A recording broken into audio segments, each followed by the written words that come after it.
أعوذ بالله من الشيطان الرجيم بسم الله الرحمن الرحيم الحمد لله رب العالمين والصلاة والسلام على أشرف الأنبياء والمرسلين وعلى أهل بيته الطيبين الطاهرين اللهم صل على محمد وآل محمد بسم الله الرحمن الرحيم السلام عليك يا أبا عبد الله وعلى الأرواح التي حلت بفنائك عليك مني سلام الله أبدا ما بقيت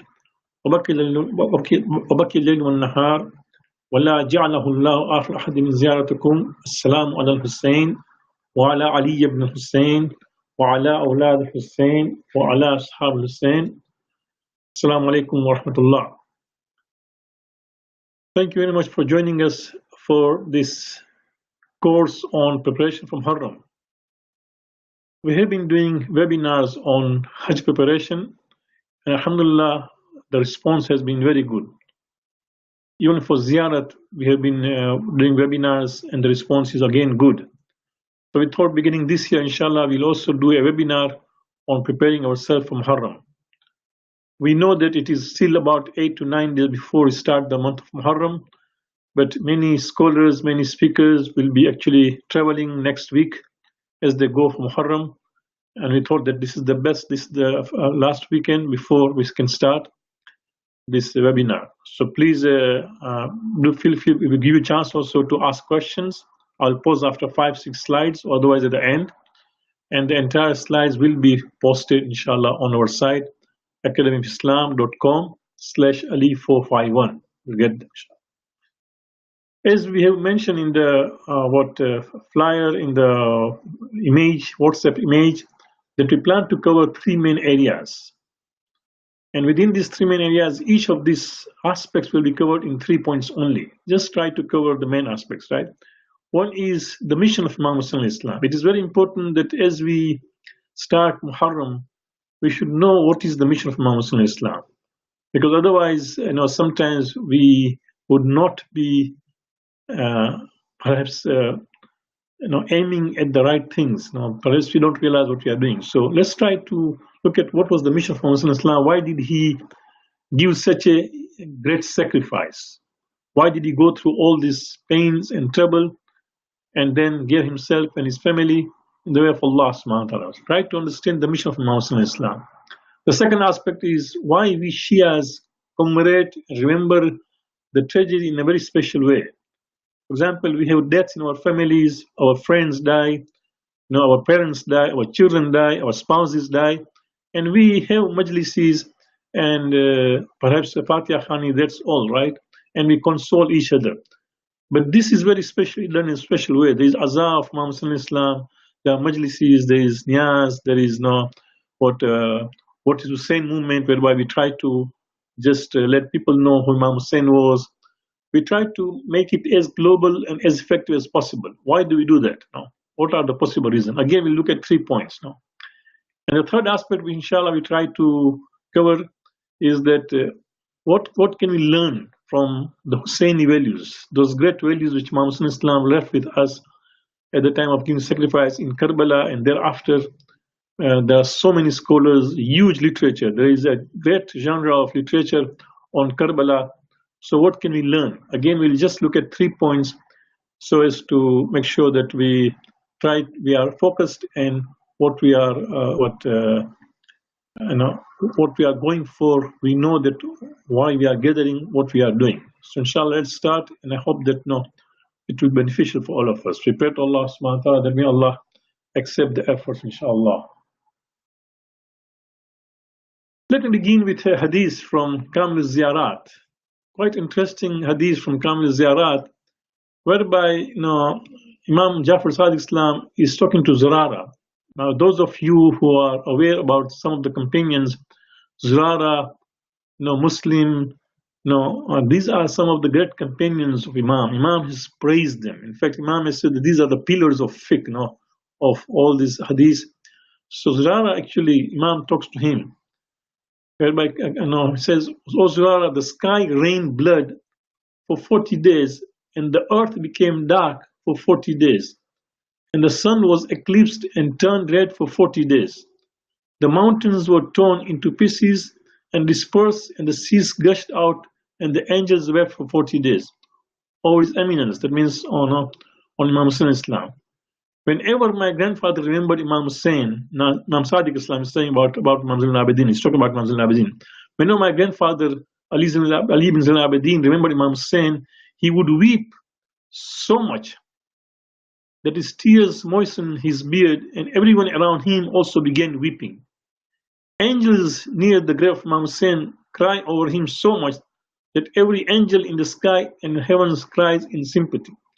It's a long hadith. We have just quoted only a passage from that hadith. Now I've given you also the exact reference, Kamil Ziyarat, chapter number 26, and hadith number 6. Now Kamil Ziyarat also is available in print, is available also in PDF format, is available also online, alislam.org. You can go there.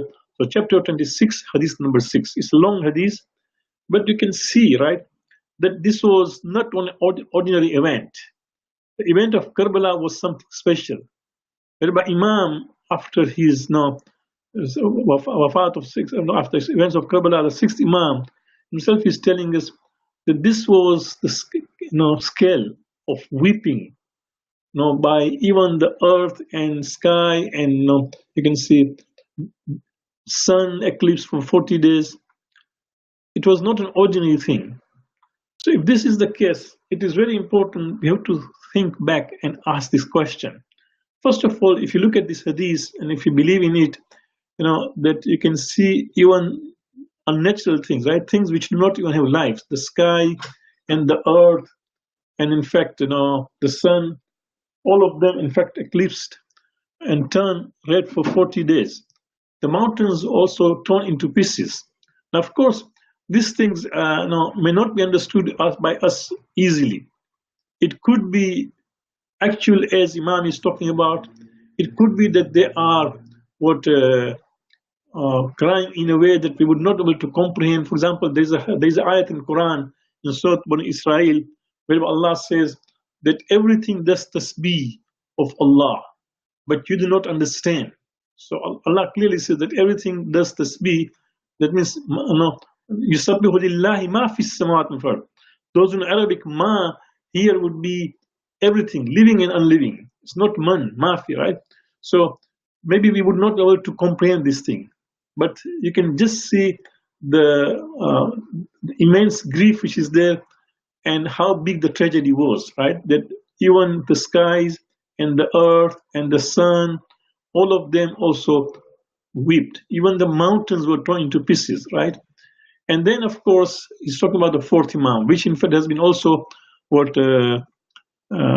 documented in history about the fourth Imam, that every time he would remember his father, he would cry so much that his tears moistened his beard, and everyone around him would in fact start weeping. Not only that, people also, a time came that his own companion, his own servant said, that Ya Rasulullah, how long would you cry?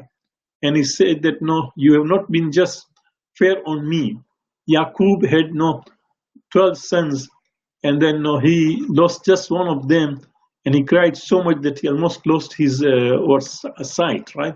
And I lost 18 of such great companions and great members of the family. Besides that, the companions of my father. Of course, how can you say that I should not cry? So yes, Imam was crying. This is well documented, by in history. And then, in fact, interesting thing is also what we get from this hadith, that the 40, right? It cried for 40 days. And that's why at least that we have this mourning period of 40 days, beginning of first Muharram till Arba'in. We try ourselves to stay away from all kind of merrymaking. And this is important because there are times people are complaining that how long should we not have our birthdays, how long should we not participate in merrymaking. This is a long period, we have to continue to our life. Of course, continue to our life. If you really have to participate in some kind of incidents, for example, that a friend who is not a Muslim is getting married, and you think that you would like to just participate, just do it minimal without making any kind of involving any kind of merrymaking, but not on the day of Ashura, or for example on the day of Wafat of the Prophet or any other things. But if you have to, but at the same time, if you can avoid it, best, because you can see that for 40 days this continued, right? And then, of course, we've been told even the angels near the grave of Imam Hussein. Even today, the angels are there. We've been told there are 4,000 angels continuously just assigned to the grave of the other hadith, whereby they said these angels are there, which are continuously cry on Imam Hussein Islam. They are just there. They are the share. Not only that, there are more angels every day who just come, go to, for example, Makkah, go to Najaf, go to Karbala. Allah has just created more angels and they cry. So keep this in mind that this is not an ordinary incident which we are discussing about. This is just as a preamble. I would like to begin. Now, this is what we have said. Let's try to understand the mission of Muslim Islam, right? We can be, of course, this itself can be about course on its own. Not only just a webinar, but even a number of courses. Those who are speakers, I can see one or two people who are speakers here. You can even have a majlis, for example, series of majlis, 10 majalis, just on the mission of Muslim Islam. But what we are doing is just confining yourself to only 3 points, just to give an idea. Inshallah, as we build this, references and our courses on this in future, inshallah, may Allah give us tawfiq that we continue doing this thing every year. So we'll try to build, as we have built, for example, on Ziyarat and on Hajj. We have built so many slides and information. We hope that we are able to also build a lot on this topic now. So, reforming the Ummah. This was Islam Ummah is clearly referred. There is a very good book. All of you should have it. Even if you are not a speaker, I recommend you to have this book. Let me write the name of the title. The title of the book is From Medina, as we said here, right? From Medina to Karbala. Is mentioned there also in the slide. From Medina to Karbala, in the words, in the words of Imam Hussein.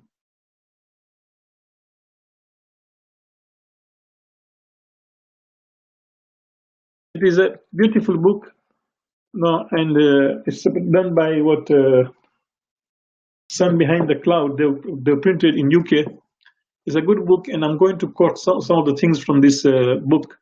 So if you go to this book, there is a will of Imam Hussein Islam, which he gave to his own brother, Muhammad Hanafiya, as Muhammad Hanafiya was asking him that why you are going, whereby he says clearly, right?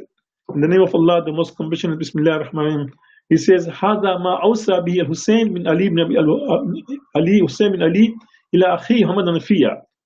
No, that this is clearly says that this is a wasiyat which Imam Hussein gave to his brother, Muhammad Hanafiya.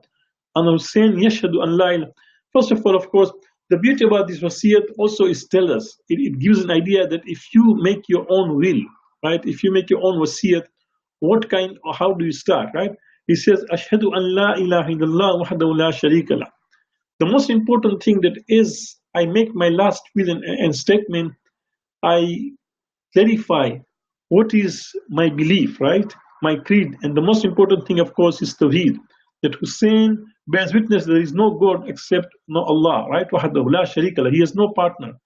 Wanna Muhammad abdu rasulu, and that Muhammad is his messenger and his servant and messenger. Ja bil haqqi, that the Prophet has come with truth. Min indihi, right? وأن الجنة حق والنار حق والساعة آتية لا ريب فيها, right? You can see those things which we mentioned in Talqeen. He says that Jannat is a reality. وأن الجنة حق والنار حق, and hell also is a reality. والساعة آتية لا ريب فيها, and in fact, the time will come. Means that hour will come regarding which there is no doubt at all. That means the day of resurrection will come, there is no doubt. No, on Allah yabasu man fil kubur, and Allah is going to resurrect everyone who is in the grave. Yabasu man fil kubur, wa anna lam akhraja wa anni lam akhruj asharan wala bataran wala mufsidan, no wala zaliman. Right? He clearly says that I have not revolted. I'm not coming out like just boisterously, insolently, or corrupting, or oppressive, right? I will not come for no reason, right? Lam akhruju asharan, wala batharan, wala mufsidan, wala zaliman, right? Sometimes people, for example, I am the grandson of the Prophet. I have the ability. I have, for example, what supporters. So why don't I rise?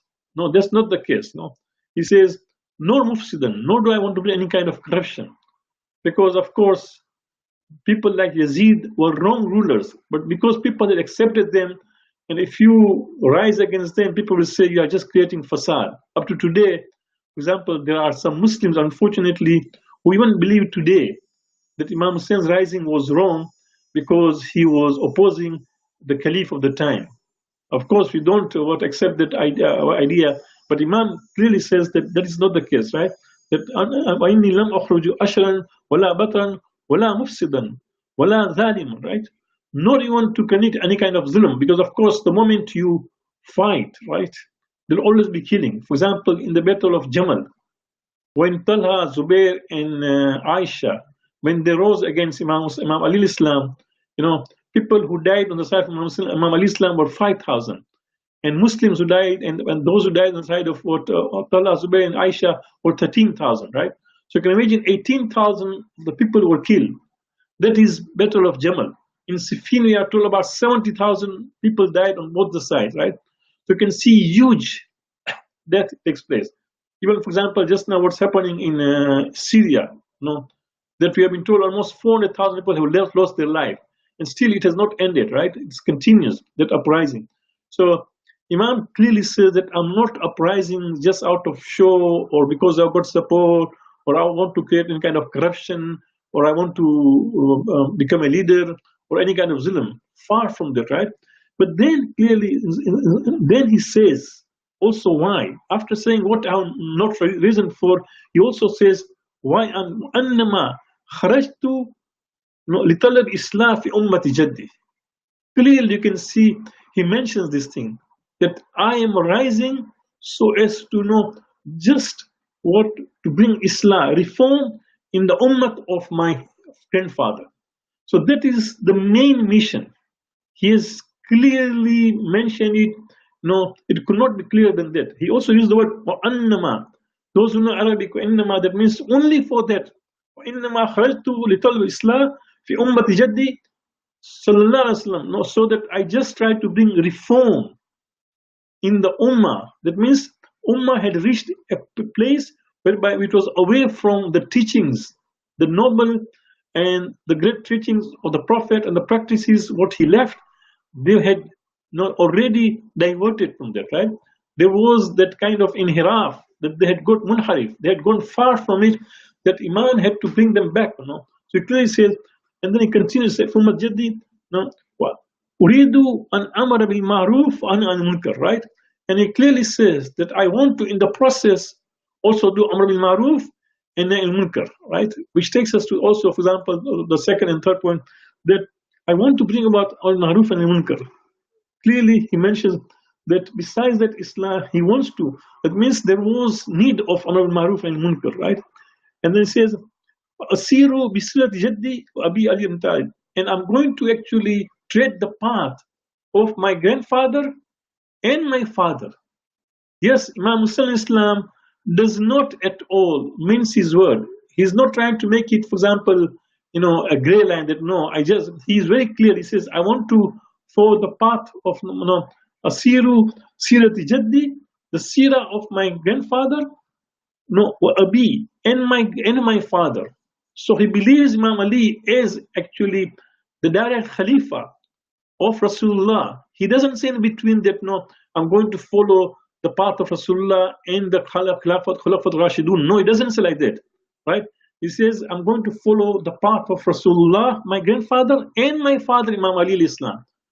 Because I can see just now there is some discussion group whereby we get so much, all the time I see discussion that let's try to get together and let's try to work together with Muslims. Yes, unity is important, but not at the expense of giving your fundamentals. You can see even in Karbala, as he's going for Karbala, as this starts, Imam Hussain clearly mentions that I will be treading the path of my grandfather, Rasulullah, and my father, and my, clearly says, Abi.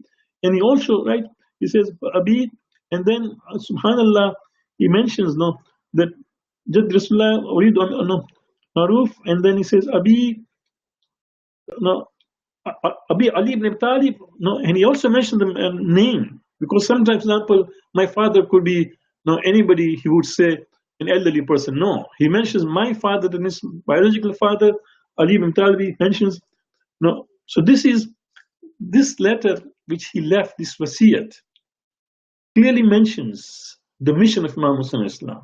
So as we, for example, attend the majlis, as we give the lectures, as we volunteer in this cause, as we go for ziyarat, whatever you do, no, Azhar of Imam Hussain is very wide.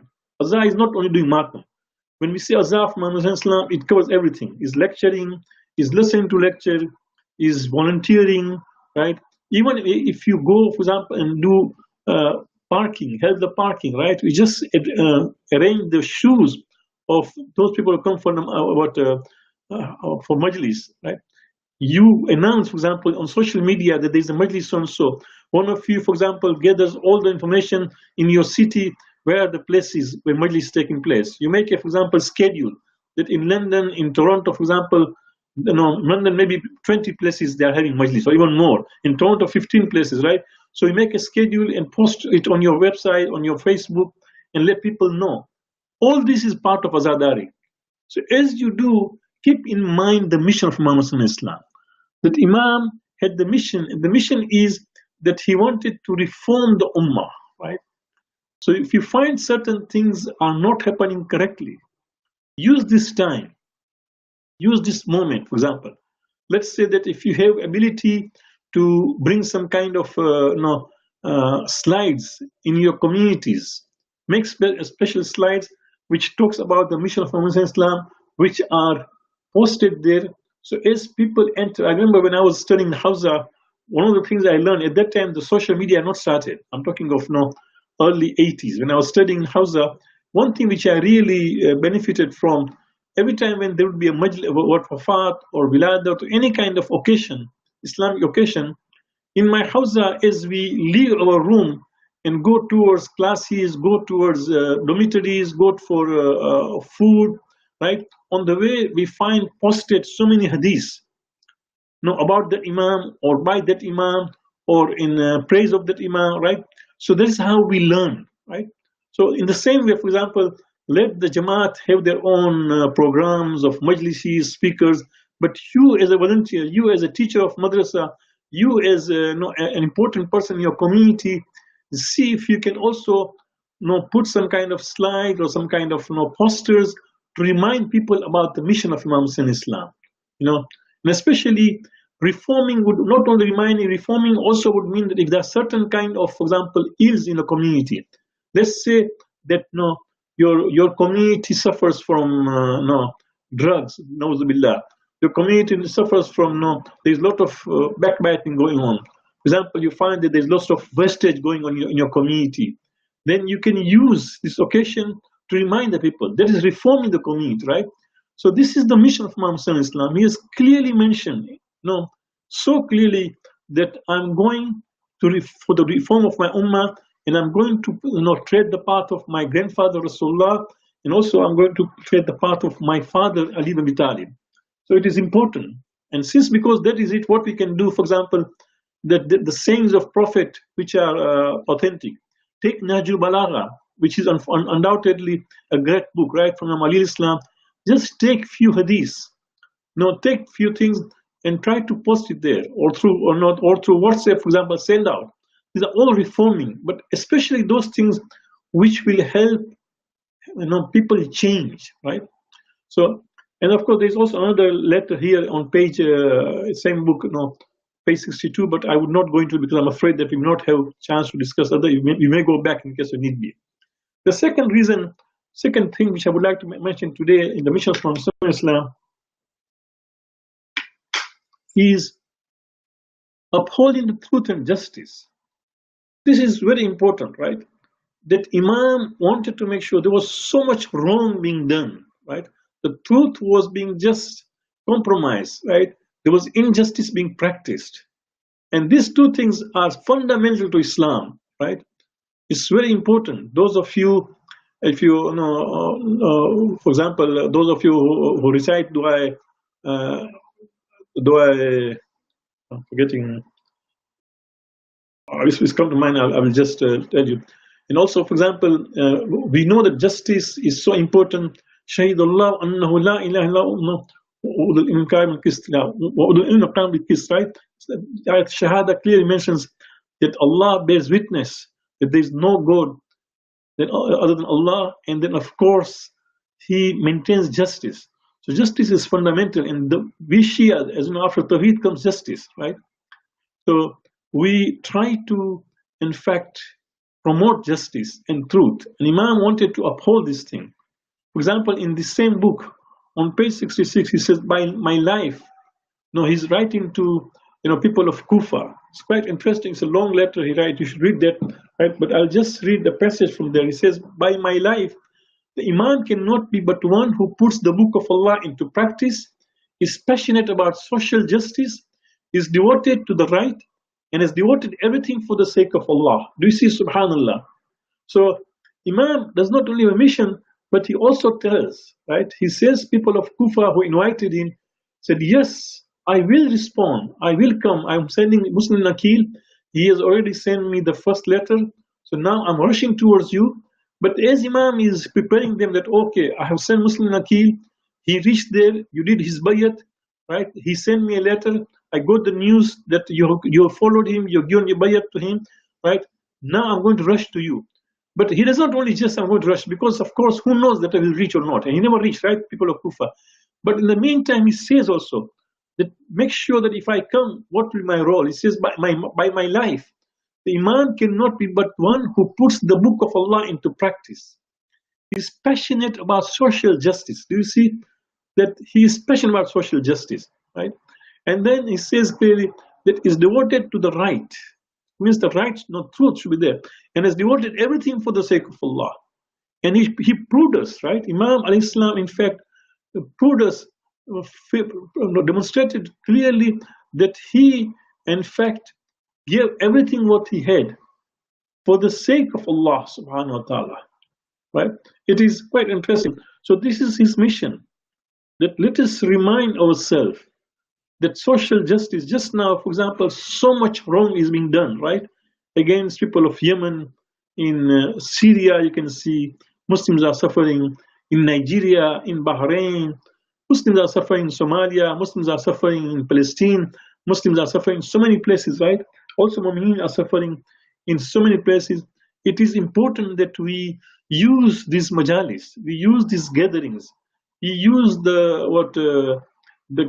Azhar from Imam Hussein Islam also drawing attention to this. No, so for example, if you, again, as we said, that if you have an ability, if you have a say in your center, so besides having a normal majlis whereby a speaker comes and recites what's ayat of Quran and the zikr of Ahlul Bayt and Sirat of Ahlul Bayt, and then we end with the Gham Bayan, then there will be a speaker, right, who will come and talk about the events which are taking place in Yemen, the wrong which is happening in Syria. Why is it that for the last all these years there is uprising and people are being killed, right? Let people have that direct information, first information by people who are affected, right? Let them share with us that what's happening, right? Let the awareness be there. At least what will happen that people will say, okay, I will try to participate in any way I can. I always tell people, for example, that there's nothing wrong in inviting people for food or sponsoring some kind of food or iftar, everything. But then make sure that at the same time, don't forget to overlook the need of those who are poor, those who are needy, those who are yatim, right? Those who are orphans. Prophet has a beautiful hadith. He says the best house is that house in which orphans are treated kindly. And the worst house is that house in which the orphans are mistreated. Then he raises his hand and puts his two fingers and says, do you see these two fingers? They're next to each other, right? On the day of Qiyamah, the one who takes care of the orphan will be my companion, the way these two fingers are next to each other. So how clearly Prophet could have mentioned, right? And because of this war, what happens? So many children become yatim, right? Because they are the biggest victims of the wars. Children are the biggest victims, right? And they are so helpless, right? So helpless. Nobody can really capture the trauma of a child except that child who's yatim. Honestly, you just cannot realize what they go through. And we, because of all these means we have, are really taking care of them or not? Are we going to them and spend time with them? Nowadays, mashallah, we go for ziyarat, we go for umrah, we go for hajj. During our ziyarat trip, make a point, brothers. For example, in 2003, Saddam fell down in 2003. They came in for about attacks Iraq, and then after 3 years, when I was living in Vancouver, one alim came there and he said this thing 3 years after the fall of Saddam. This is 2006. There were 30,000 yatim in Karbala. That time in 2006. Today is 2018, and he just mentioned of Karbala. Imagine Iraq. Imagine Yemen. Imagine, for example, Syria, right? After this thing has happened, about Bahrain. So when we go for ziyarat, of course, it has a lot of sawab. And we also, as I said, have webinars on ziyarat. So don't take me wrongly. Make a point that, besides ziyarat, see if you can visit some orphans, spend time with them, show your affection, just be with them for 1 or 2 days, like a father, like a mother, figure. Give them that kind of feeling, right? Because they don't have that love and affection of their parents on them.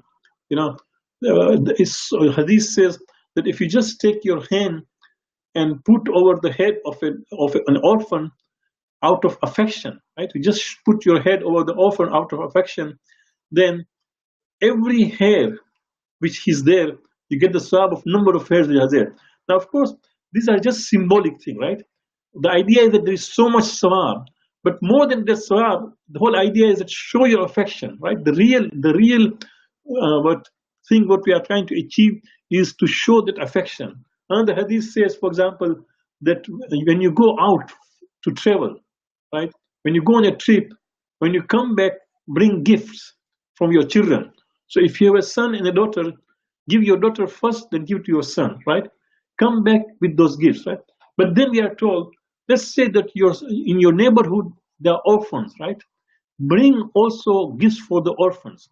If you can't afford, for any reason, you cannot bring, for example, gifts for orphans, then we are told, don't give the gift in the presence of those yatim, right?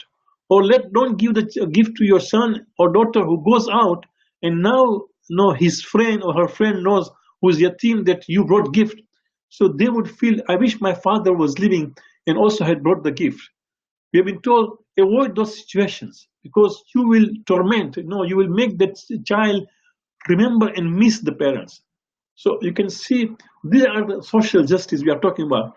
This is what Imam Hussein was concerned, that because of the wrongs of Bani Umayyah and the zulm which they were doing, so many people were just being deprived of their parents and people were being killed, right? This is what Imam wanted to. And then, of course, the third mission of Imam Hussein, now mind it, these are not the only 3 reasons. We are only limiting ourselves to 3 reasons, right? Is awakening the conscience of the people. For example, again in the same book, Abdullah ibn Umar, he comes, he is the son of the second caliph, Umar ibn Khattab. So he comes to Imam for some advice, right? And see what Imam says, subhanallah. Imam says that, oh Abdullah, Abdul Rahman, have you not realized that the trait of because his name was Abu Abdul Rahman, right? Kunya was Abu Abdul Rahman.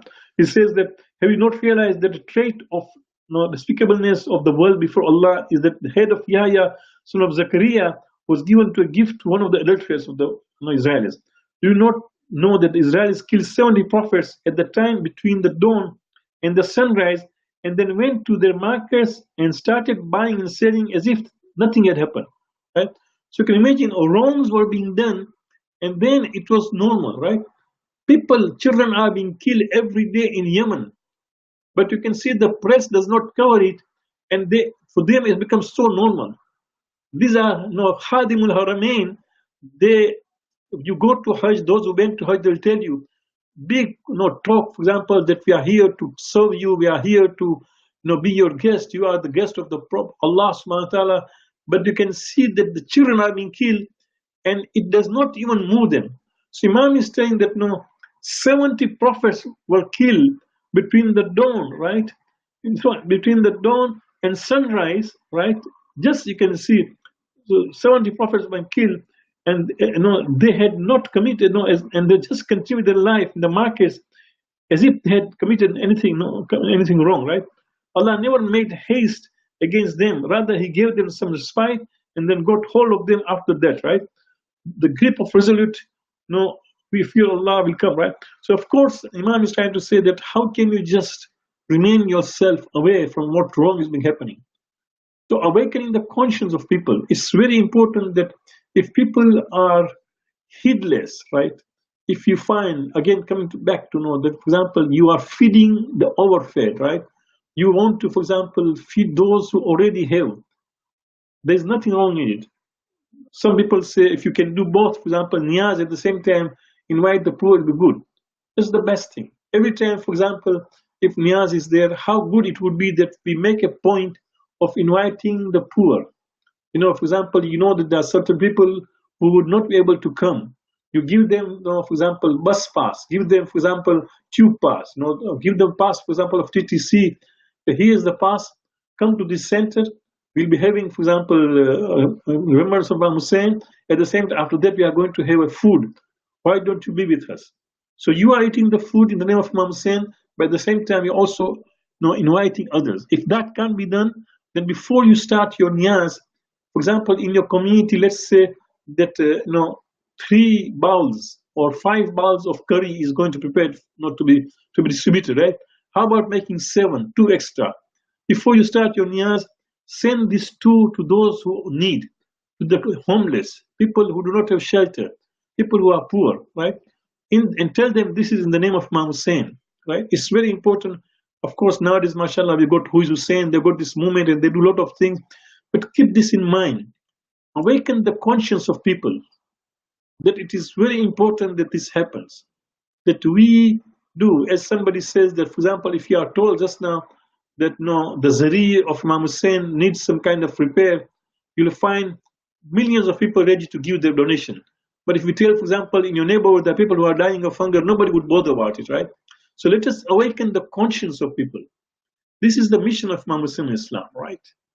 We'll go to the next slide. Why that somebody would like to have some urgent question, you feel that you will forget, you can ask now based on what you have said.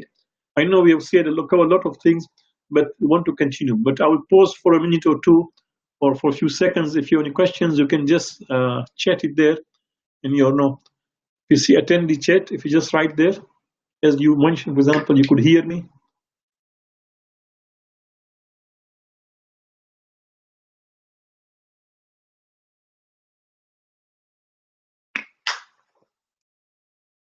So we go to the next slide. Can we invite non-Muslim poors to Imam Hussein niyaz? Yes, of course, nothing wrong. By all means, you can do that. Just make sure that you let the community know, right? The mukhi or the organizer know, because maybe they would complain that today, for example, you invited only 3 people or 10 people, for example, and the community had 500 people attending. But if there was some shortage of niyaz that day, then they would say it's because of you invited non-Muslims. They would put the blame on you. So what you do is that, for example, just let them know that I'm going to invite, for example, 10 people, 5 people today. So let them know. But yes, in fact, do it and let them come and tell them that we are gathering here, remembering the martyrdom of Imam Hussein Islam, the massacre of this family of the Prophet, and we invite you. So of course, do that. There's nothing wrong in it. We go to the next slide. Why do we mourn in a special way, right? This question comes again and again. People say that we see our own people dying. We see, for example, people are being killed in Syria, in Yemen. We don't remember the way we do Karbala, right? The way we, for example, do Azhar. Why so differently? What is the reason, right? Again, we will just confine to 3 points only for today, right? And inshallah, we'll build over, in future classes on fear. It was great and unparalleled tragedy in history. As we showed earlier, as we started this webinar, that this tragedy was unparalleled. It's a huge tragedy. The like of this has not been found. What was so special? Of course, there is more massacre, but this was because in the Ahadul Kisa, Imam Hussein was the last one who was remaining, right? He, along with his family, were massacred by the very Muslims who claim to be Muslims, and not only that, they recited. One day I was listening to Majlis by a great writer and scholar, Dr. Muhammad Tijani. I don't know Muhammad Tijani. If you know some of it, he is he's the author of the book. Then I was guided, right? Quite widely read. He said something interesting in one of the majlises. He said that on the day of Ashura, Imam Hussein Islam asked those Muslims, "Do you recite namaz?" They said yes. He said, "Do you recite tashahhud?" They said yes. He said, "Do you say Allahumma sallallahu Muhammad?" They said yes, we do that. He said, "Who is this Ali Muhammad? Right? Am I not part of Ali Muhammad?" And they said, "Yes, we know." But even then, they were ready to fight Imam Hussein and kill Imam Hussein Islam, right? So you can see that this was a tragedy which was unparalleled, right? That knowing Imam Hussein, knowing that he was the grandson of the Prophet, knowing that he was a son of Ali and Fatima, even then, they had the audacity, right, of doing what they did in Karbala. And this brings this a great tragedy, because it makes them audacious, and because that has continued up to today. It was a starting point, right? That they reached this stage that they could reach, that even knowing that who Prophet Imam Hussein was. And Imam Hussein reminded, some historians have collected all the sayings and long and short sermons of Imam Hussein from the time he left Medina, came to Mecca, then he went to Karbala, he reached Karbala, on all the way he stopped, right? All those manzil stations he stopped. People have gathered, it is 120 sermons. 120 khutbah, Imam Hussein is given, right? So he reminded them again and again who he was, what his mission was, why did he rise against Yazid, why he's not doing the bayat of Yazid. He reminded them again and again. Even then, they continued, right, supporting Yazid and fighting Imam Hussein. So this was unparalleled, right, and in history, because this was Imam Hussein, regarding whom Prophet had clearly says, that Hussein are Al-Hassan Hussein Imaman, Qama or Qa'da, right? Imam Hassan and Hussein are Imams. Whether they rise and fight or sit and do what, make a sulh, right? Reconcile. Even then the Imams, right? Or they are the Sayyid Shabab al-Jannah, that they are the masters, the chief of the paradise. In spite of all that, right, they did what they did. So this was a very special thing. The tragedy was a great tragedy. And because it was a great tragedy, the response also should be great. We cannot compare the death of my father. My mother has died, my father has died. The death of my parents cannot be compared with, for example, the tragedy of Karbala. My own sister, the younger sister, was murdered, right? But still, it cannot be compared with the tragedy of Karbala. So it is important that there is no way that we can compare this thing. Or, for example, even what is happening today in Yemen, in Syria. Yes, this is the present day Karbala, but still, this is special, because these are the Prophet family who has been massacred just because they were the Prophet's family. Nothing else. They did not rise. No, they did not have any kind of political motive at all. They did not have any ambition, worldly ambition, right? So Imam had made it very clearly, as we said earlier, his mission. Even then, right? We did not displace, for example, people of Jerusalem, when they were asked, Baitul Miqdas, they were asked that, what made you, how did you realize that Imam Hussein was killed? And they said that we came to know the very day, on the day of Ashura, the very day we came to realize that Imam Hussein was killed. So they said, how is it possible? Because in those days, the news to reach from Karbala to Jerusalem could not have been possible, right? Also, Imam Hussein was a prophet when he, for example, had gone to Jerusalem from Makkah. There was a special burak. There was a ride which Jibreel brought, and then Imam Prophet was transported from from Makkah to Jerusalem. So how could news reach from Karbala to Jerusalem? So a person from Jerusalem says that it was the great, he says, by Allah, we knew The very next day that Imam Hussein was killed, we did not displace any rock, stone, or mud cloth without seeing fresh, boiling blood underneath, and all the walls became red like blood. The skies rained fresh, right, blood for 3 days and nights, and we heard heralds say, "You killed the best of all who were ever rode a mount. You killed the best of all, from the youth to elderly." This is Kamil Ziyarat, chapter 24, Hadith 2, right? So you can see again that this was unparalleled, right? So even the mourning should be unparalleled, as we said earlier. So keep this in mind. If somebody says that why this Azadar is different, why is it that we have got majlises, why is it that we should not have merrymaking, why is it that we should not have, for example, birthdays and other kind of events, because the event was so special, right? Keep that in mind. That's why we mourn in a very special way and come up with different methods. There's nothing wrong in it. For example, that we have come up with this group of 40s Hussein, right? That they do different kind of things. These things are not there. So don't ask, oh, is this a bidah or not? This is not a bidah. This is something new, right? For example, letting people know through social media that majlis is there, or the saying of Imam Hussein is this, or what. That is not a bidah, because that is, we are trying to just do things in a different way and have a maximum impact, right? Number two, of course, keep the remembrance of the martyrs alive. It is important that, since they gave their life, right, we also keep their remembrance alive, right? That how much they've given their sacrifice, we cannot forget that. Let our children, let our family know exactly. For example, nowadays, because of internet, we have the names of all martyrs of Karbala, 72 or 80 or 85 or 90. We have, right? How about keeping a contest, right? You go, for example, to your community. I can see some speakers here. I remember one day I had come for a lecture in London, Hujjat Imam Barga. Some years ago, I think it was 90s. I came there, and then every time I would quote the ayat of Quran, I would pause and say, it is from ayat number, for example, surah number 5. And I will pause and say, I'll ask the youths, what is the name of the surah? And they will not know. For example, then I'll say Al-Ma'idah. For example, I'll say I'll quote ayat number, from surah number 9. I'll again pause and ask them, what is the name of the surah? They would not know Tawbah or, for example, Barat, right?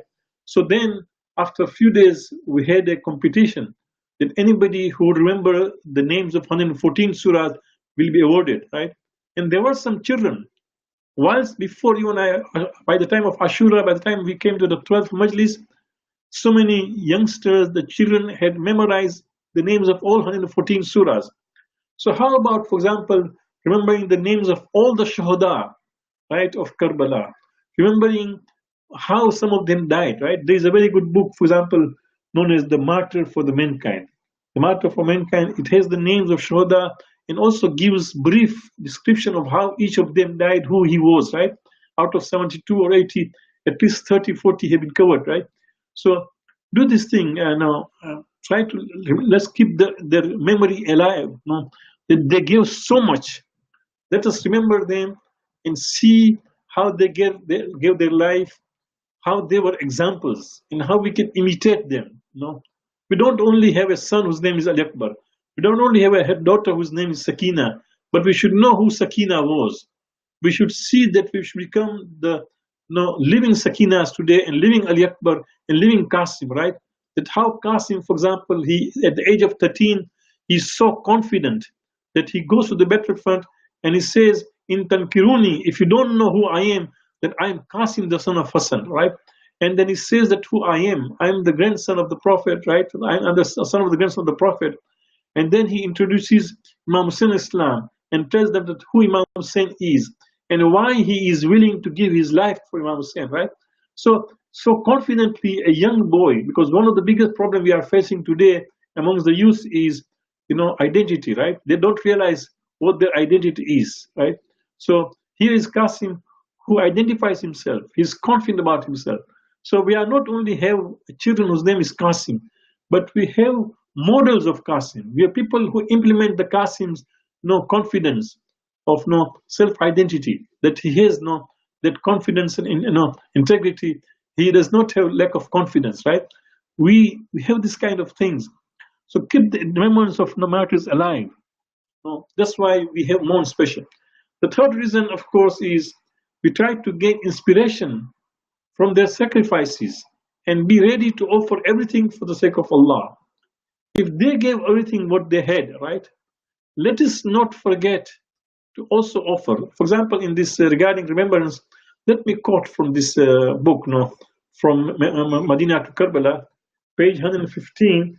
Let me quote just for your information in case no, you don't have this book or don't have access to that. Now clearly you can see here, Imam says, Imam, no, this is quite interesting. I will quote from page 117, which is even more important, right? Here is Muslim Akil, right? He was sent by, in fact, Muslim Akil was sent to Kufa, right? And then, on the way, he lost both of his he lost both of his companions, right? Even then, Imam says, no. Here is, for example, he said, by Allah, I had met you in Medina. I would have shown you. No, sorry, this is another. Imam says to another query. He says, by Allah, had I met you in Medina, I would have shown you the impression of Jibreel in our house, and is bringing down the revelation unto my grandfather. O Kufan brother, the treasury of knowledge lies with us. So he's talking to the person of Kufa to a query and says that who we are. We are those people that Jibreel used to come to our home, right? If I meet you, I can show you the impression of Jibreel in our house.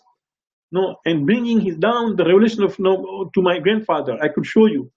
So this is what Imams are saying, that these are very special people. And number three, gain inspiration from the sacrifice and be ready to offer everything for the sake of Allah.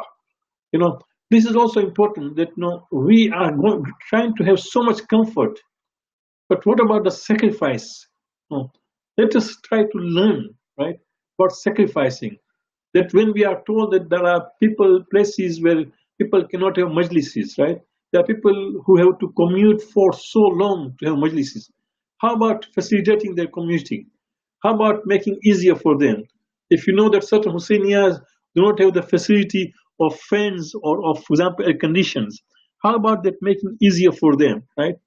If, for example, they do not have room, how about helping them to create those kind of rooms? Or they do not have, for example, the facility to display the slides. Whatever it is, let's try to give them that ability, or sacrifice ourselves also in trying to help. For example, in certain places, there are majlises at different times, right? So what you do, you go to one majlis and participate in the majlis. Listen to what the speaker has to say, right? So at least you participate in that. Now go to another center, which is a different time, and be a volunteer, right? Or be a speaker, for example, or be a volunteer. Do these things. Take for example, in Muharram, in Ramadan, we have been told that take time off so that you can rest and do ibadat. In Muharram, for example, at the same time, see if you can take time off from your work, go for half a day, or go to your business for half a day, to your profession, and another time spend in service of Imam Hussein. Really do that. You'll be surprised. When you go to Mashhad today, people who serve you, people who take your slippers and your sandals and your shoes and keep there, those are not servants. You'll be surprised. Some of them are millionaires. Some of them are engineers. Some of them are doctors. Some of them are professionals, right? And you tell them, what are you doing here? Why you are serving us and taking my shoes and try to, just keep in his place? They said, we want to be khadim of the zawar of Marudan Islam, right? Honestly. And not only that, people have waiting. There's a waiting list for them to get the chance.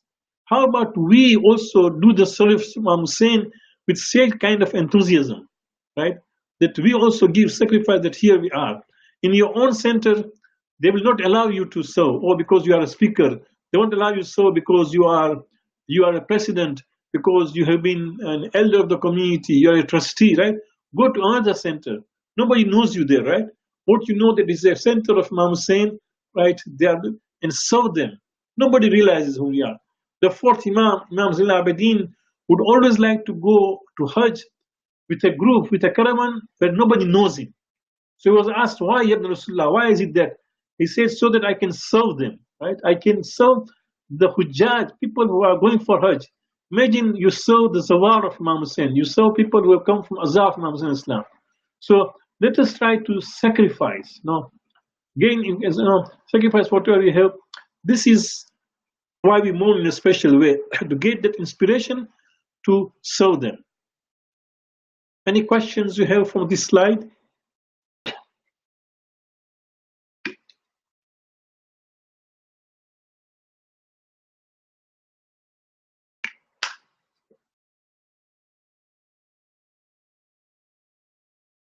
Yes, Martyr for Mankind is there on internet. Yeah, if you go to alislam.org, just if you can just type the Martyr for Mankind, because I remember many years ago they came to me, the team which is there, and asked me some of the books they should put. One of the books which I gave them recommendation was this book. Martyr for Mankind there are two versions. One is the abridged version, and one is the detailed version. I'm talking of the abridged version.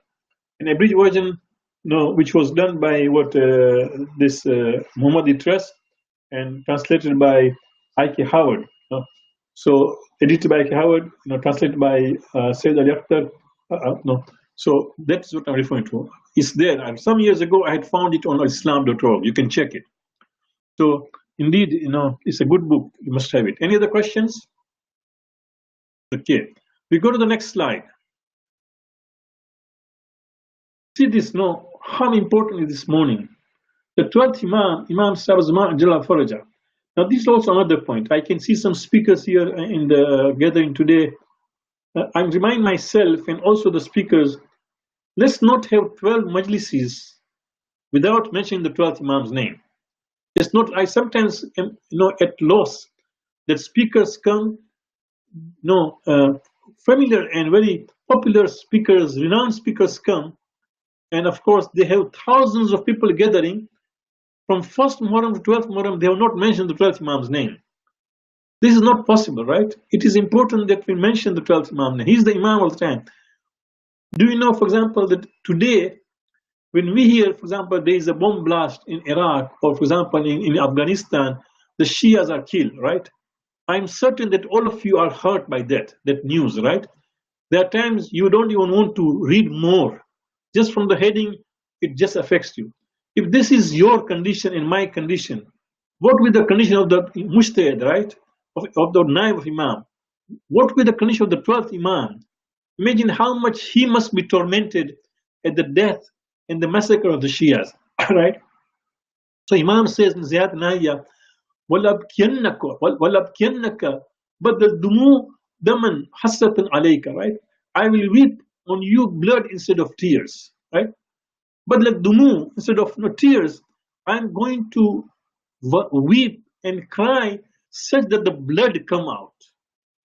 Mu'mineen, brothers and sisters, unfortunately we have reached the stage just now, and this is a discussion on its own, why it is so, that when the Gham of Imam Hussein is being recited, we are just looking at the speaker, just staring at him, Nobody cries. There is no crying. There's no weeping. What has happened, right? Imam says, I will not only weep. No, I'm going to shed blood from my eyes.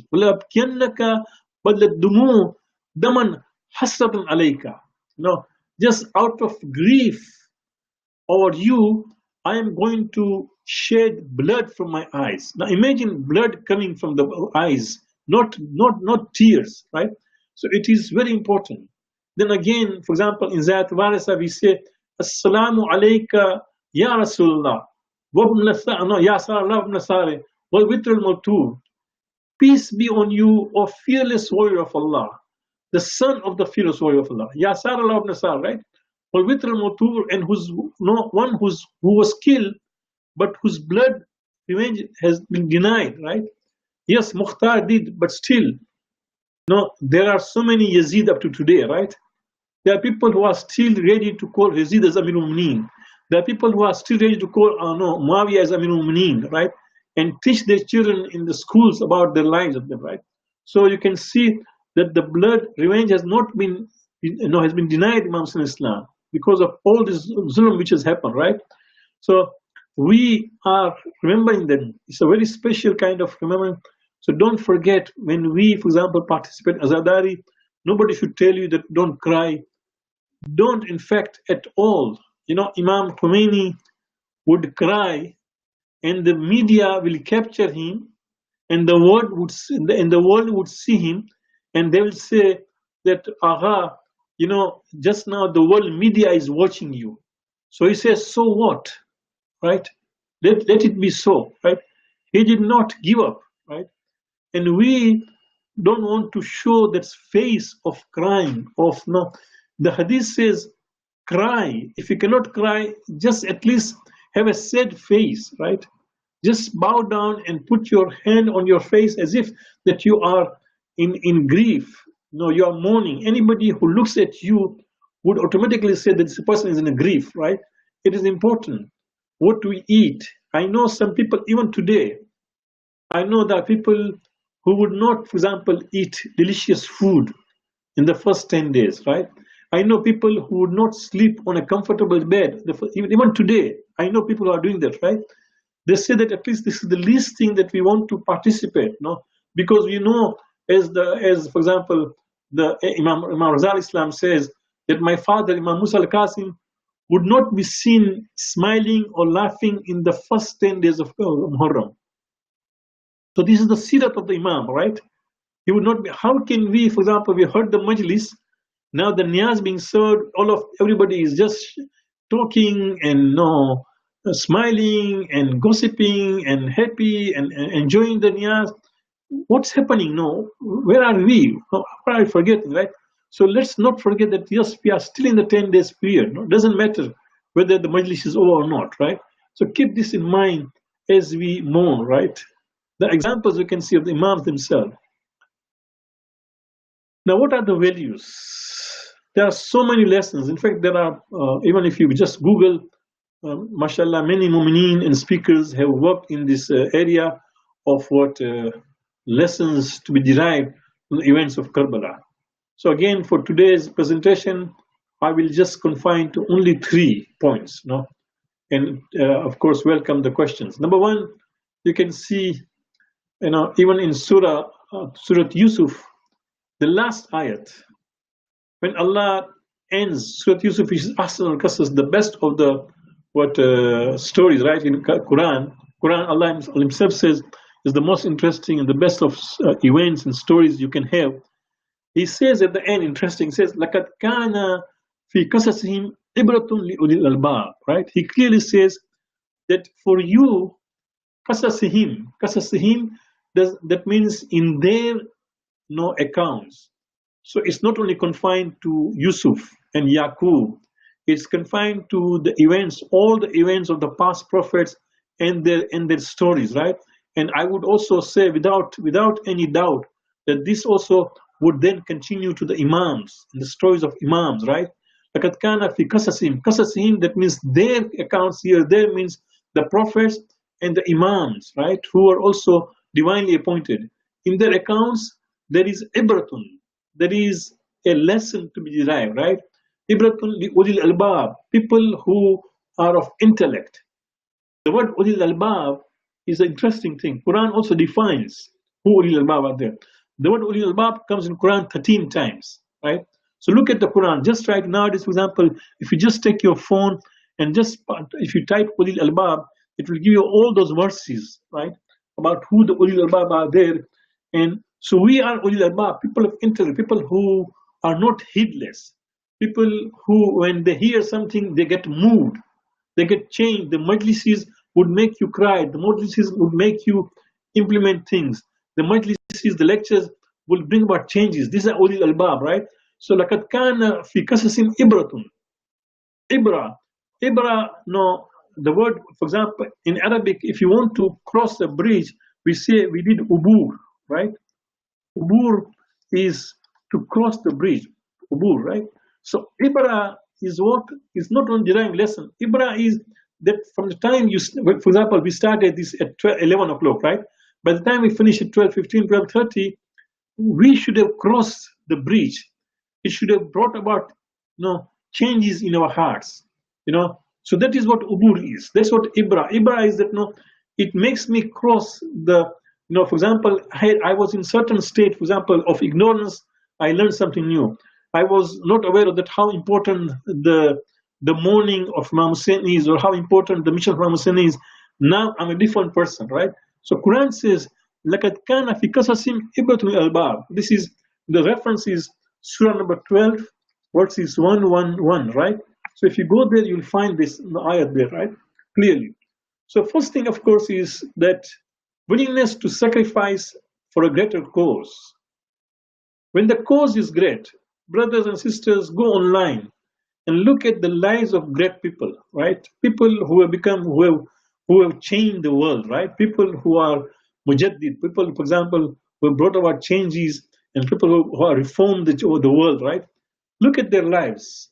In the beginning, they had so much sacrifice they did. They were doing simple tasks, right? Just to reach that stage. So we should be able to ready to sacrifice. We should be willing. There should be willingness to sacrifice for a greater cause. And what can be a greater cause than serving the mission of Hussein? What can be a greater cause than being the ambassadors of Ahlul Bayt? What can be a greater cause than being, for example, the ambassadors of Ahlul Bayt and serving in the mission of Ahlul Bayt, right? It is so great, right? So let us be willing to sacrifice what we have, our time, our money, our ability, our readiness to talk to people, to let them understand what is it. Let's do that, right? Imam Sam in Makkah says, beware that whoever is willing to sacrifice his blood for us in the cause of Allah, they must accompany us. For I will set off tomorrow morning. You can see, right? Imam has come from Medina to Makkah. Now that he has decided, when he came to realize that Yazid has sent agents to kill him, he did not want them. So he decided to change his Hajj into Umrah and started living, right? He says clearly, beware that whoever is willing to sacrifice his blood for us in the cause of Allah, right? So to be with Hussein is in the way of Allah. Clearly he says, right? Let people not fool you. Clearly that the way of Allah and the way of Hussein is the way of Allah, right? For is the cause of Allah. They must accompany us. For I will set off tomorrow. Imam is also mentioning that I'm going tomorrow. So don't tell me that I did not just come out suddenly. No, although there were enemies, but Imam makes very clear that he's going to leave Makkah. He's going to go tomorrow. He lets people know, so that tomorrow somebody should not say, oh, I wanted to be with Imam, but I did not know when he left. No, I wish I had known. No, we know about it, right? So this is it. Then, of course, the second thing is the concern for humanity, right? Imam al-Islam was concerned about humanity. Throughout his, mission, you will not find Imam doing anything which was wrong, just to achieve his goal. Just because now Yazid is so mean, Umar Asad is so mean, Ibn Ziyad is so mean, so we should also be mean. No, he did not. You would not find that throughout this tragedy of Karbala, you would not find Imam harassing any women, right, of the Yazid army, right, or their children. Not far from that. No, his own companions. Every time when his companion will do, if the companion's children will come out to go and fight, Imam will stop. Physically, Imam will say, go, and Imam will send somebody, go and stop this person. Imam will bring him and say, what are you doing? Your father has just given his life. That is enough for your mother. And that child would say, Yabna Rasulullah, it's not me. My mother is the one who has prepared me, who put for me. You can see, my mother is the one who dressed me this dress of no fighting. She has sent me, right? And Imam will start crying. Said that, imagine the willingness of these ladies, how much committed they were, right? So our willingness also, right? But Imam was so much concerned about humanity. Let me share with you, an example of somebody by the Bishr al-Hadrami al-Kindi. Bishr al-Hadrami al-Kindi, again, in the same book I mentioned, about Martyr for Mankind, his events mentioned there. He was in Karbala with Imam, right? And his son also was there. On the day of Ashura, he came to know that his son, or maybe the day before Ashura, but around Ashura, he came to know that his other son has been captured. Near Ray. Ray is present day, near Tehran outside. Said that he has been captured there, right? So when he heard this thing, he just, as a father, he just commented, "I wish I can go and free him. I wish I was not under the pledge of loyalty of Imam Hussein." He just said like that, right? Anybody would, as a father, would say. Somebody overheard this thing and went to Imam Hussein and said that Bishr is worried about his son who has been captured, right? Imam calls Bishr al-Kindi and says, "Bishr, I am freeing you of my bayat. I am allowing you. Go and try to free your son. Do anything." So he said, "Ya Rasulullah, I'm sorry what I said. It was just a slip of tongue. It was just out of the fatherly love which I said." Imam says, "I understand. Don't worry. You don't have to be sorry. I am allowing you." He says, "No, Mola, I have given my pledge and I want to give my life to you." The Imam says, "You have your son here with you, right?" He said, "Yes." He said, "Okay, in that case, how about sending your son and let him try to go and free his brother?" So Bishr said, "Thank you, Ibn Rasulullah. That's a good suggestion." Imam said, No. That's not enough. Subhanallah. Imam Hussein al-Islam, he says, he gives him so many clothes, right? Expensive clothes, all those. He says, "Take this, give it to your son. Tell your son to sell this thing, and whatever money he receives, he can use as a ransom to free your son." Do you see Imam Hussein Islam? On the day of Ashura, when he needs everything what he has to free himself and his family, but he's concerned about the welfare of one of his companions' son. This is Imam Hussein Islam. He's concerned for humanity, right? So, and there are so many lessons we can learn in that those 10 days Imam had, or even, for example, from the time he left, 3 months, you can say, for example, or 6 months, he left he left Medina, then came to Makkah, then in Makkah, then he came to what? Karbala. If you take even maximum 6 months period, right? Rajab, 28th of Rajab till 10th of Muharram. Just count how many. We got Shaban, then Ramadan, then Shawwal, then Zilqa'dah, Zilhajjah, 5 months, right? And 12 days, right? 5 months and 12 days was the time he left Medina until he gave his Qurbani on the day of Ashura. So 5 months, right? And 12 days, that is 162 days, right? If you take this Imam's life, there is so many lessons we can learn, right? Try to dig those things. Share with your audience. Tell them what is it. So it's what I gave example of this humanity, that how much humanity was there, right? Man was concerned and he was never seen doing anything wrong, right? At every stage, even on the night of Ashura, he says, "Oh, my companions, tomorrow is the day when I have to give my sacrifice," right? But let me tell you one thing, the enemy is after my blood. What they want is my blood, not yours. I am allowing you to go, right? Some of them left, but many of them did not left because of the devotion, right? Then Imam says, "I'm putting off the candle," right?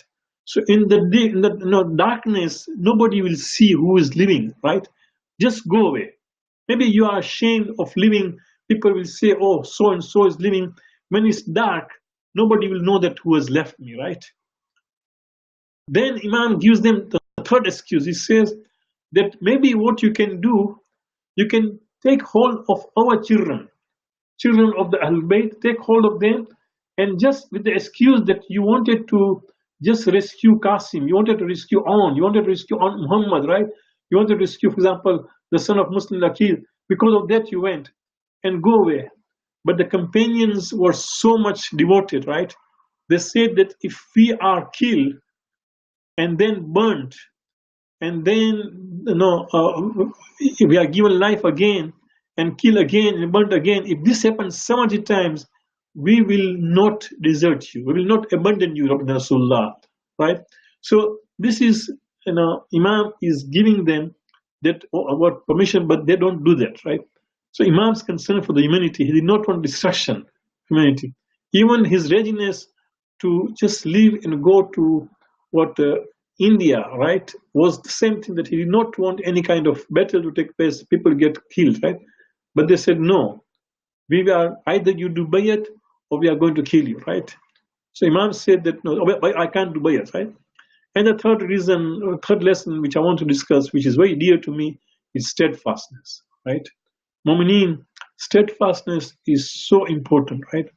That Imam al-Islam never, nor did his companion, nor did his family wavered even for a moment, right?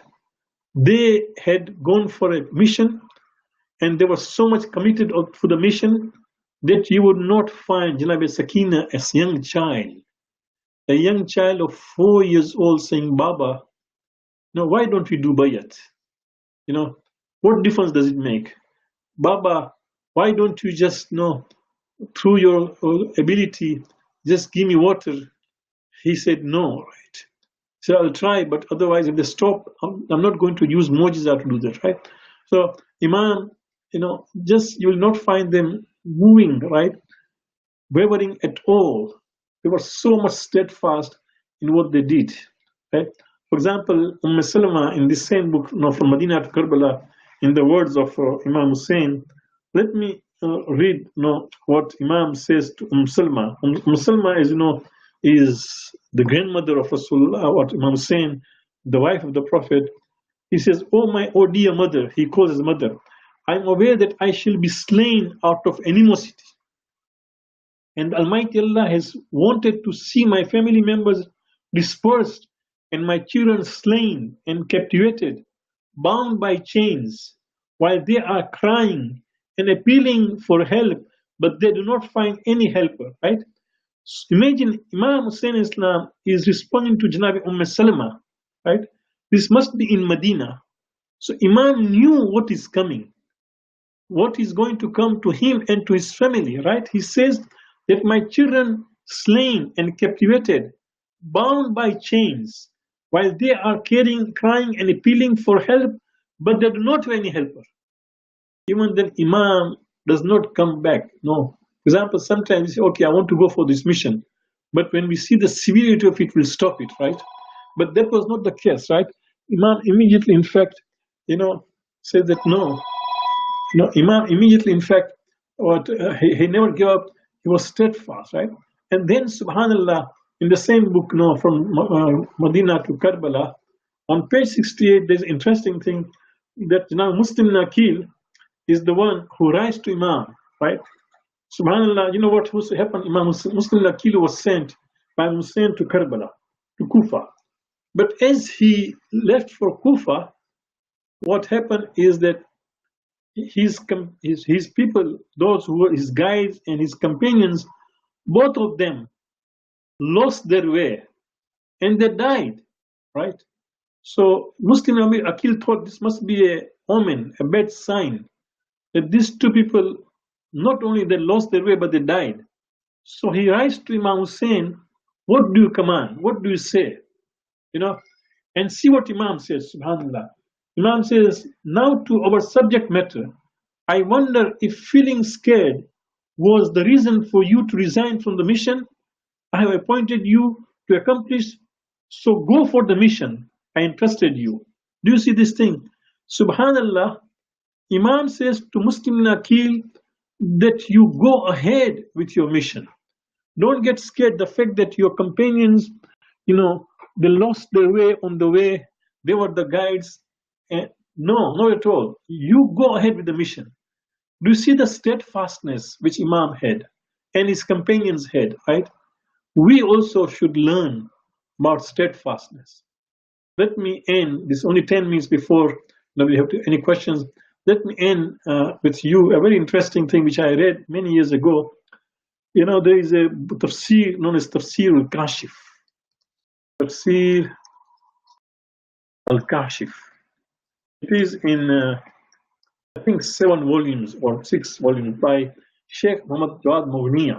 Sheikh Muhammad Jawad Mughniya was a great scholar in Lebanon. He has this Tafsir al-Kashif. Unfortunately, this Tafsir is not available in English, but it is available in Kiswahili. So if you are reading Kiswahili, you can get it. Now, in this Tafsir, when this alim, Mughniya, when he's doing Tafsir of the verse, Ahdina Sirat al-Mustaqim. No, oh Allah, keep us on the straight path, Sirat Mustaqim. He says Mustaqim, the word Istiqama means steadfastness. Mustaqim was a straight path, but Istiqama means steadfastness.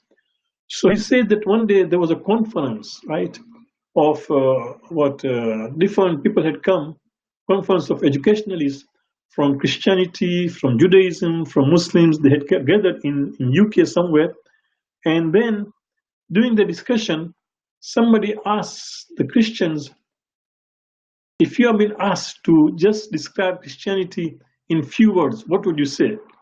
So somebody stood up and said that no, Christianity can be put in one word by just the word love, that we believe in showing love to others, right? That's what they said. So when the Muslim delegates were asked, if you were asked to put Islam in one word, right, what would you say? So one person who was there, he said that I would say unity, right? So then the person who was, the journalist who was reporting this thing, he said that if I was there, I would say Tawheed. No, not unity, but unity of Allah. Tawheed is most central to Islam. But Mughniya, Sheikh Mughniya, who's writing the Tafsir al-Kashif, he says, if you ask me to describe Islam in one word, I will say that Islam can be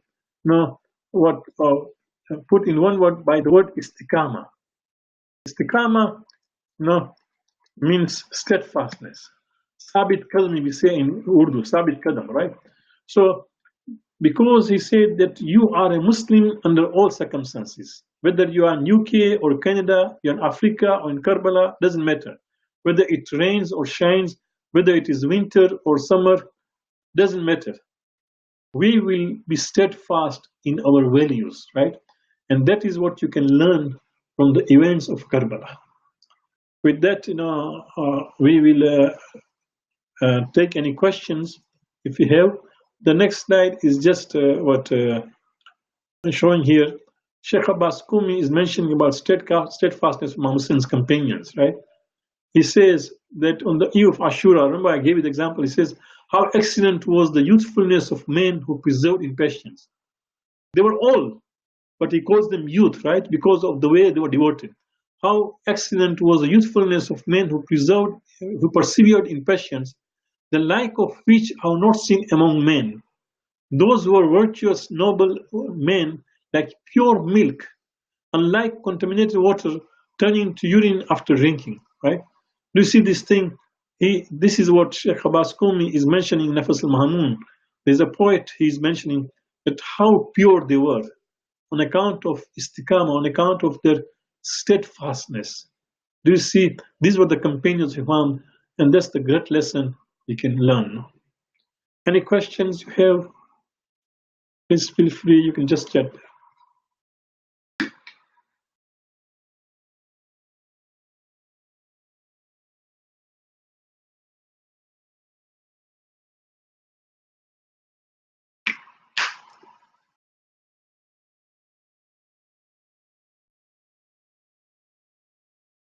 These are the verses regarding, we mentioned earlier, Nabi Yaqub's sorrow for Nabi Yusuf, right?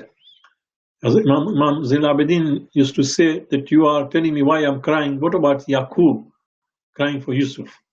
And when Imam Zain al-Abidin said this thing, he was referring to these verses from Quran. Bismillah ar-Rahman. قال بل سولت لكم أنفسكم أمرا وصبر جميل, right? وصبر جميل أسأل الله أن يأتين بهم جميعا إنه هو العليم الحكيم, right? وتولى عنهم وقال يا أسف على يوسف وابيضت عيناه من الحزن فهو كظيم قالوا تالله تفتأ تذكر يوسف حتى تكون حردا أو تكون من الهالكين قال إنما أشكو بثي وحزني إلى الله وأعلم من الله ما لا تعلمون. The translation is the next slide. Yes, can we have this as recorded webinar? Yes, in fact, it is being recorded. Things are being recorded, and the slides both will be appear, inshallah, on our site. If you go to Academy Islam/Ali451, right, you will get, inshallah, the slide as well as you will get what the recording. What more do you want about Bishr, right? As I've said, that Bishr, his complete name is, if in this book which I told you, for example, his complete name is given, that Bishr Ibn Amr al-Hadrami al-Kindi. He's originally from Hadramaut, right? But had taken place residence in Kufa. One of his sons, as we said, was arrested in Ray, right? And then when he came to realize, he just said, I wish I could go and free him, right? And one of the companions heard this thing, reported to Imam Hussein. Imam said that, yes, I allow you to go and be free. But he said, no, how can I desert you? How can I abandon you? So Imam says, let's send your other son, who was also in Karbala, right? So then another son was sent, in fact. Imam allowed him to go, and Imam gave those clothes so that he can sell and free the son. So this is what we show, that Imam's concern about, even this person, you can imagine here on the day of Ashura, where Imam needs every helper, but one of the sons of Bishr was allowed to go, right? This is the translation of those verses, right? And then you can see, continue the same hadith we started earlier on the first slide, right? About crying. Brothers, the least thing you can take from this seminar, from this webinar, is that let us make a point to show the sadness and crying. In the Majlis of Zain. On the day of judgment, Imam Sadiq says, all will be raised crying except those who cried over my grandfather. All will be raised crying. On the day of judgment, people will be crying on account of the horror of that day, right? Except those who cried for Imam Hussein. Those who have cried over him will receive glad tidings when they are resurrected. They'll be delighted and happiness will be apparent from their faces. People will be fearful and restless, but they will feel safe. They will feel safe from grief and hardships. People will be separate and dispersed and worried, but they will be sitting with Imam Hussein under the shade of Arsh, conversing with him, fearless of trials and the day of judgment, right? Can we say that one of the main mission of Imam Hussein is to enjoy the good and what? Yes, in fact, it is, right? When we quoted earlier, remember when we quoted his wasiyat to Muhammad Hanafiya, he mentions very clearly, so that I do Amr bil Maruf and Munkar. So yes, it was his mission. There is no doubt. And it is mentioned, and we also mentioned earlier. Any other questions? And then this same hadith continues in the next slide, and that is the last slide, right? Whereby you can see Imam Sadiq says, there are no eyes and tears loved more by Allah than the eyes of those who cry and shed tears over Imam Hussein Islam, right? And there is none who cries, but there is that his crying reaches Lady Fatima, and he supports her in her lamentation. So when we cry, we are supporting Bibi Fatima, who also is lamenting and crying. And his crying also reaches the Holy Prophet, and in this way he fulfills our rights, right? So you can see the Imam says the right which is to be fulfilled of Ahlul Bayt, one way is for crying. But of course, don't forget what we said earlier, crying or weeping or majlis, all those things are part of the events of Karbala, but the mission of Imam, of Amr al-Ma'ruf Nahi al-Munkar, of awakening the conscience of people, of reforming the community, right? That don't forget, Put your efforts a lot in those things, right? Make sure that we do those things, reforming the community. Mission of Imam Hussein is very, very important. And that's why make sure that you use this time, these events to do this thing. Any questions? It's 12:30. I still have time. I can wait if you want, because the mass time is still half an hour more. Any questions, any clarifications, please?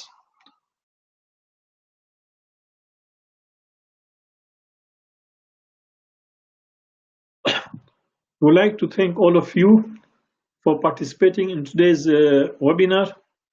We request you to pray for us that we are able to serve the mission of Imam Hussein Islam. Especially, we can continue, serve Abu Abdullah and give justice to his mission. It's very important, please.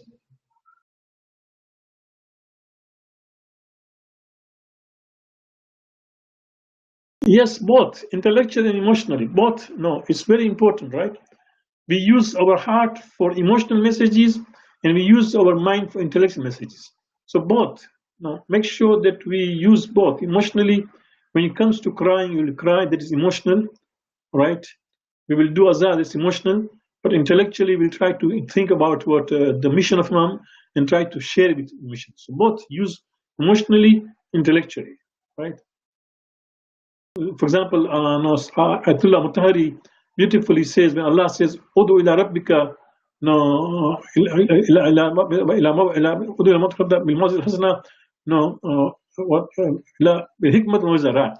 Allah says that try to invite people with hikmah and maw'izah.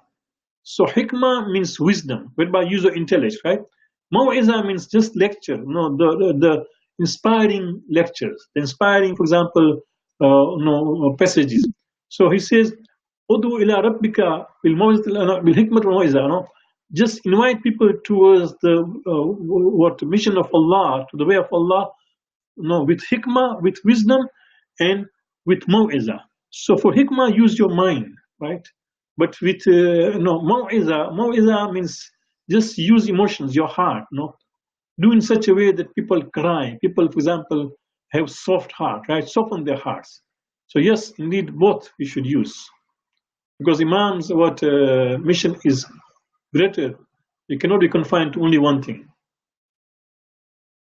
Any other questions? Any clarifications?